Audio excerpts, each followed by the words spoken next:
Hello everyone, welcome to my channel. So এটা হলো day 2 of our trip.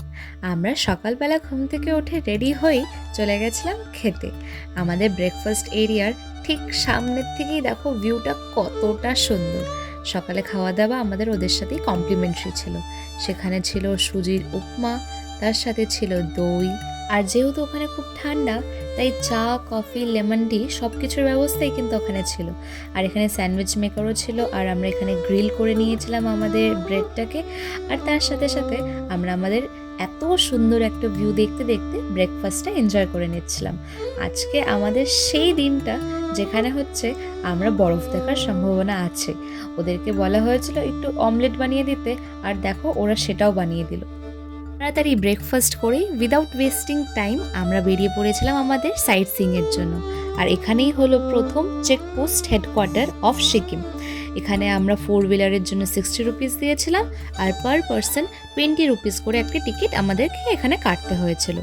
তার সাথে স্টার্ট হয়ে গেল আমাদের পাহাড়ে ওঠাটা। এখানে অক্সিজেনের একটু অভাব ছিল, আর এর সাথে সাথে আমাদেরকে অক্সিজেন সিলিন্ডারও কিনে নিতে হলো একটা ছোট্ট দেখে। সবাই বলছিল যে উপরে অক্সিজেনের দরকার হতে পারে। ये बुद्धिस्ट लोग लगाते हैं।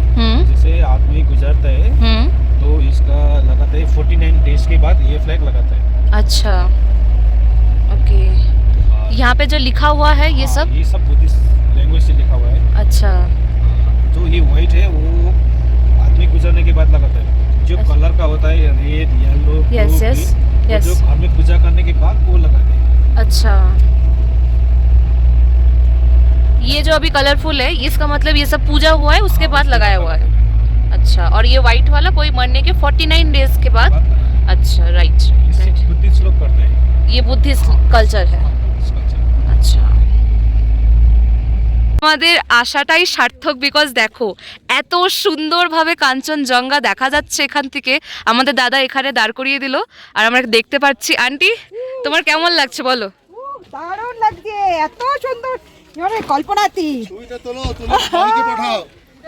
ছবিটা তুলে মামিকে পাঠাও। মামি দেখো তুমি কি মিস করলে। অনিশ্চিত ছিলাম যে পাবো কি না পাবো, এই কিন্তু আমাদের লাক এত ফেভার করেছে, এত সানি ডে যে আমরা এত সুন্দর দেখেছি যে ভাষায় প্রকাশ করতে পারছি না।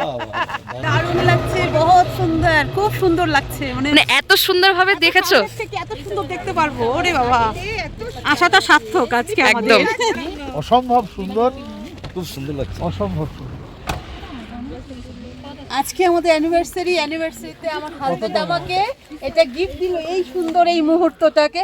তার জন্য ধন্যবাদ আমার এই দাদাকে, এই দিদিকে, আর সবাইকে। আমাদের গিফটটা দেওয়া সার্থক হয়েছে।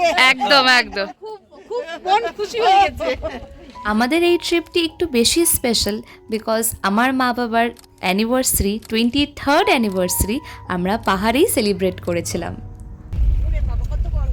আমরা এখনো পৌঁছাতে পারিনি, কিন্তু এখানে দেখো বড় বরফ, দেখো রাস্তায় কত বরফ। ওয়াও, ও ওয়াও, লাইক দারুণ। আমাদের আইটিনারি অনুযায়ী আজকের আমাদের ফার্স্ট ট্যুরিস্ট স্পট হচ্ছে নাথুলা, যেটা হচ্ছে 14,140 ফিট ওপরে। সেখানে যথেষ্ট পরিমাণে স্নো রয়েছে, তো সেটার জন্য আমাদের লেগস প্রোটেকশন মানে বুটস আর গ্লাভস পরতে হতো। তো অ্যাকর্ডিংলি আমরা তাই করেছিলাম। এখানে একটি ছোট্ট দোকানে দাঁড়িয়ে আমরা সবাই সবার সাইজ মতন এখানে বুটস পরে নিয়েছিলাম। এই বুটসগুলো না পরলে সেখানে আমাদের যে কমন জুতোগুলো আছে সেটাতে জল ঢুকে যায়। আর এখানে দাঁড়িয়ে আমি চেক করে নিচ্ছিলাম যে হেভি স্নো থাকলেও এই জুতোটা যাতে আমার পায়ের থেকে না বেরিয়ে যায়। এখানে পার পারসন জুতো ভাড়া করতে আমাদের 500 রুপিস লেগেছে।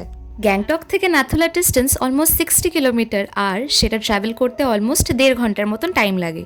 সবাই যারা ভিজিট করতে যায় ট্যুরিস্ট, তারা সবার আগেই নাথুলাটাই ভিজিট করে, তারপর ছাঙ্গু লেক, আর তারপর বাবা মন্দির।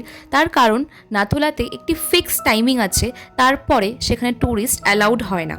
আর যদি কেউ নাথুলা সোলো আসতে চায় সেটারও ব্যবস্থা এখানে আছে। নাথুলা স্ট্যান্ড বলে একটি বাস স্ট্যান্ড আছে, সেখানে সমস্ত ডকুমেন্ট শো করতে হয়, তারপর সেই ড্রাইভার নিজেরাই পারমিট বানিয়ে দেয়, আর সেটা পার পারসন 800 রুপিস করে লাগে। আর সেখানে একটি গাড়িতে 4 থেকে 5 জন শেয়ারিং অনুযায়ী সেখান থেকে গাড়ি ছাড়া হয়। ছাঙ্গু লেক কি অপরূপ সুন্দর লাগছে, 12,310 ফিট উপরে আর গ্যাংটক থেকে ঠিক 40 কিলোমিটার দূর।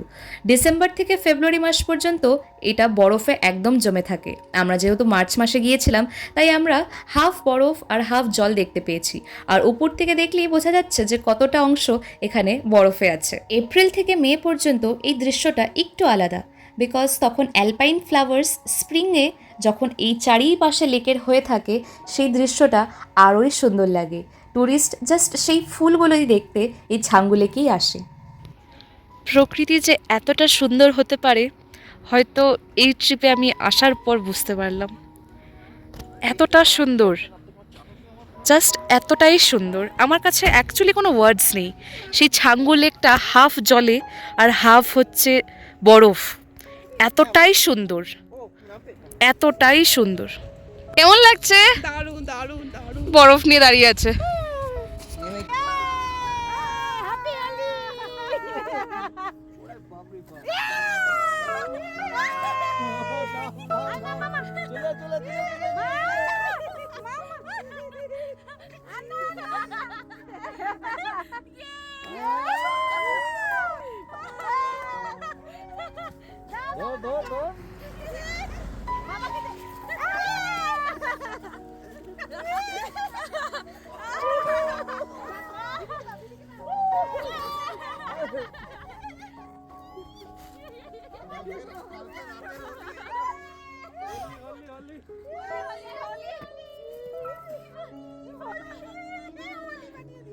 होली है।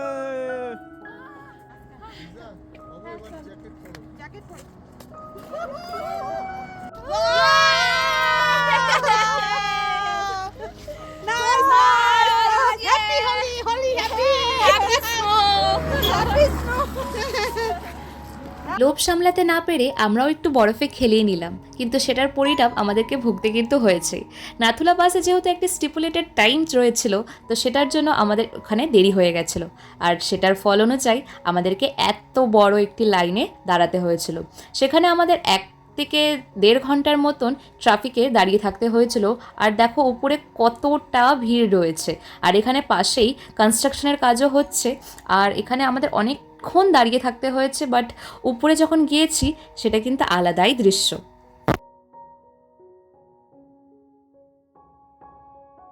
আমাদের ঠিক এই পয়েন্টে নামিয়ে দিয়েছে। এখন হচ্ছে আমরা নাথুলাতে ওঠার চেষ্টা করব, কিন্তু এখানে অনেকেরই লাইক অক্সিজেন নিতে হচ্ছে, লাইক খুবই ঠান্ডা, খুবই ঠান্ডা। এই দেখো অনেকেরই অসুবিধা হচ্ছে। চলো দেখি। হ্যাঁ করো।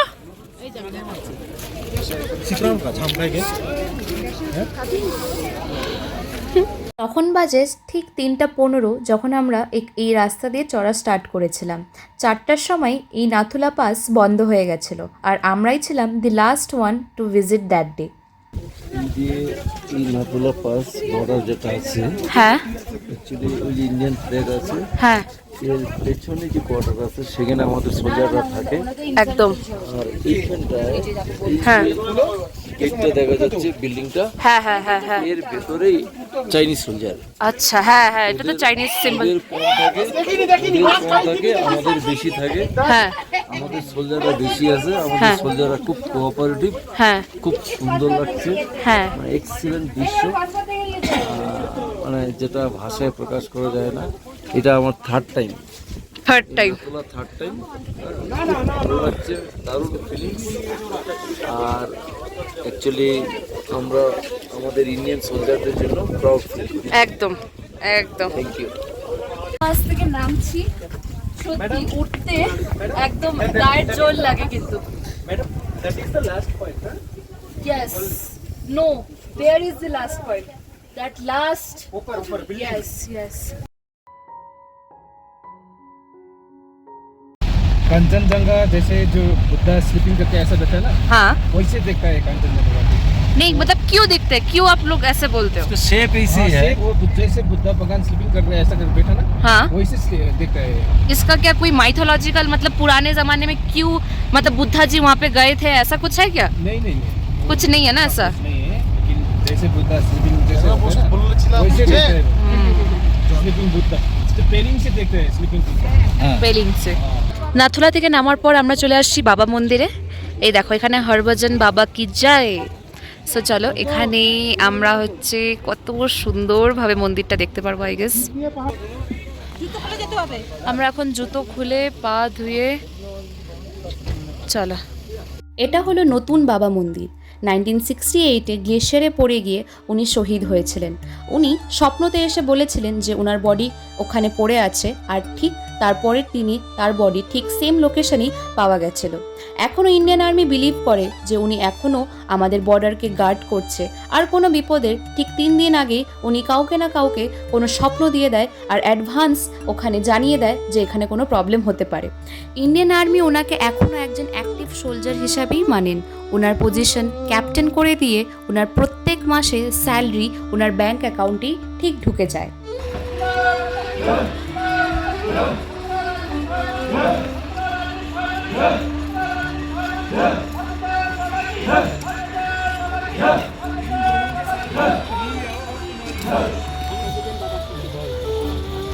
প্রত্যেক দিন সোলজার্সদের যখন বর্ডারে ডিউটি থাকে, সবার আগে তারা বাবা হরভজন সিংয়ের মন্দিরে এসে তার আশীর্বাদ নিয়ে তারপরেই তারা ডিউটিতে জয়েন করে। এটাই ওদের আস্থা। প্রত্যেক দিন মন্দির পরিষ্কার করা হয়, বাবা হরভজন সিংয়ের জুতোও পলিশ করা হয়, আর প্রত্যেক দিন তার বিছানাও গোছানো হয়। এটা বলা হয় যে প্রত্যেক সন্ধ্যায় তার জুতাতে কাদা লাগানো থাকে।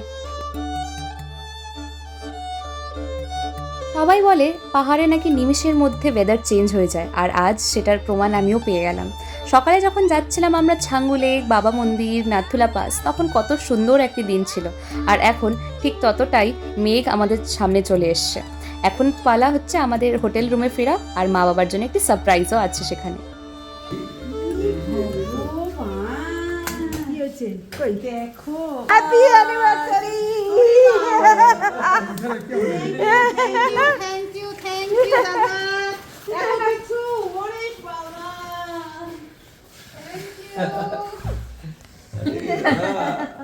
এত মেমোরেবল হয়ে থাকলে সবকিছু দারুণ হয়েছে, দারুণ। আমাদের বিবাহ বার্ষিকীর খাটটার কথা ভুলে গেছি, এখন আবার মনে পড়ে গেল। খুব সুন্দর হয়েছে দাদা, thank you thank you thank you thank you. সকালেই জানিয়ে রেখেছিলাম হোটেল স্টাফসদের যে একটি ছোট্ট সেলিব্রেশনের আয়োজন যদি করে দিতে পারে তাহলে আমাদের দিনটি খুব মেমোরেবল হয়ে যেত। আর সত্যিই তারা এত সুন্দর করে সাজিয়ে রেখেছিল ঘরটা যে মা বাবার দিনটা সত্যিই খুব স্পেশাল হয়ে উঠলো। আর রাতের খাওয়া দাওয়া আমরা অনেক কিছু করেইছি, আর তার সাথে কেক কাটিংও। চলো আজকের মতন এইটুকু। সবাই সুস্থ থাকবেন, ভালো থাকবেন, আর দেখা হবে পরের ব্লগে।